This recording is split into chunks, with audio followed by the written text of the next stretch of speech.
గోల్కొండ మన రాష్ట్రం మన TV. Please subscribe Golconda TV. For more updates bell button పై క్లిక్ చేయండి.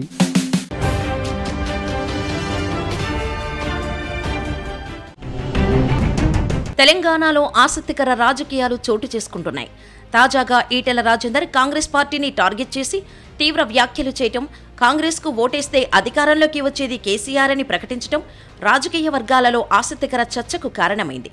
అంతేకాకుండా తాజాగా మునుగోడు ఉప ఎన్నికల్లో కాంగ్రెస్ పార్టీ కేసీఆర్ నుంచి 25 కోట్లు తీసుకుని ఎన్నికలలో ఖర్చు చేసిందని ఈటెల రాజేందర్ ఆరోపించారు.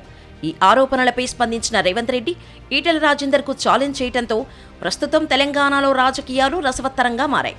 ఈటెల రాజేందర్ కాంగ్రెస్ పార్టీపై పదే పదే చేస్తున్న ఆరోపణలతో రేవంత్ రెడ్డి దానికి సమాధానంగా ఈటెల రాజేందర్ బీజేపీకి ఇష్టమైన భాగ్యలక్ష్మి అమ్మవారి దగ్గర తడిబట్టలతో ప్రమాణం చేస్తారా అంటూ సవాల్ విసిరారు. దీంతో తెలంగాణలో బీజేపీ కాంగ్రెస్ మధ్య తాజా పరిణామాలతో ప్రచ్ఛన్న యుద్ధం జరుగుతోంది.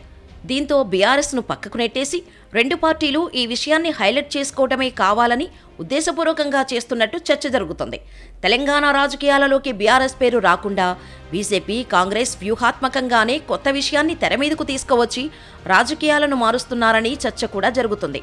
బీజేపీ వర్సెస్ కాంగ్రెస్ అన్నట్టుగా పరిస్థితులు మారితే జనాలకు కూడా ఈ రెండు పార్టీలపైన దృష్టి పడుతుందని భావిస్తున్నట్టు సమాచారం.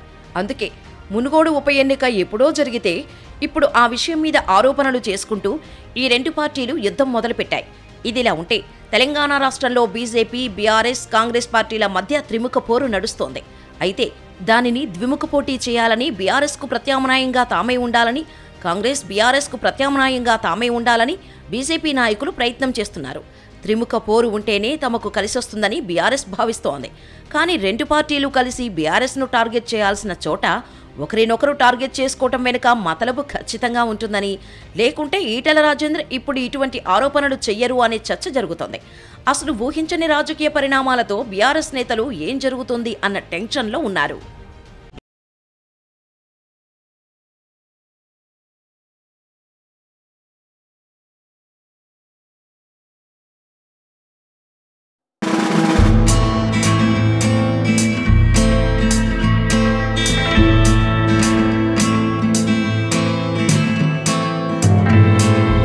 పత్రికలు రావాలి, నిజం మా నైజం. మెట్రో పక్క తెలంగాణ దినపత్రిక.